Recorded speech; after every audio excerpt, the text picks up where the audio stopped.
jy ooit in jou lewe gewonder hoe jy hierdeur gaan kom? Was jy ooit so bespot oor jou sonde en omring deur die vyand alom?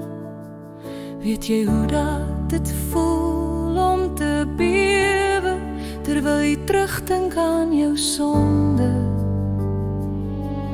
Neem jou kop weer die pad, keer op keer soontoe vryf, weer sout in die wonde. Dan sê ek jou nou, staan op God se trou, roep hom aan uit volle bors. Sit jou pakkie neer by Christus ons Heer, en kom lees jou ewige dors. Hy stuur engele en hulle dek jou met hulle vlerke. Hy is by jou in al jou vrae.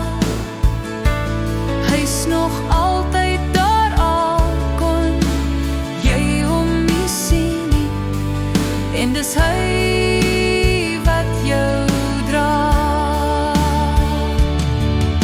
Staan op, kind van God, uit jou as en jou stof jy het bekeer, uit jou trane gesien, kon skep nuwe moed, jou moet veg, jy moet woed vir die Here en hom begin dien.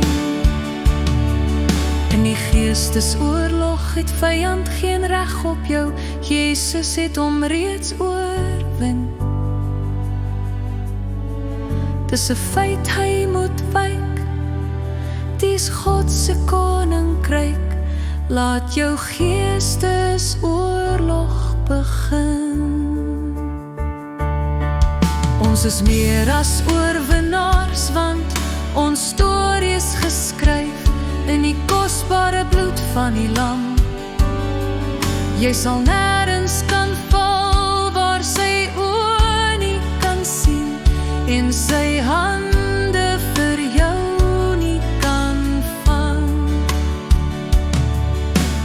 Hou op vrees, begin wees waartoe hy jou geroep het, kind van die heel hoogste Heer.